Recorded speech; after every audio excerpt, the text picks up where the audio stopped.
ماہنامہ دریافت سے انتخاب کی سیریز کے سلسلے میں عذرا عباس کی 2 نثری نظموں کا انتخاب کیا گیا ہے، ظالم اور مظلوم۔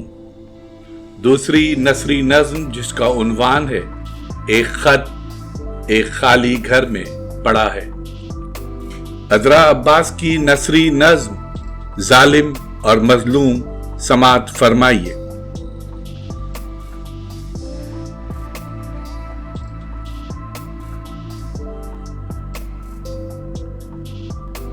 ظالم اور مظلوم ایک ہی ساتھ سوتے ہیں، ایک ہی سڑک پر چلتے ہیں، دونوں ایک دوسرے کو نہیں پہچانتے، دونوں کے چہروں پر نقاب ہوتی ہے، ایک ہی قلم سے لکھی جاتی ہے دونوں کی تاریخ، ایک ہی دن دونوں کو عدالت میں بلایا جاتا ہے، ایک ہی دن فیصلہ ہوتا ہے دونوں کی زندگیوں کا، لیکن ظالم اور مظلوم ایک ہی فیصلے کے مستحق نہیں سمجھے جاتے۔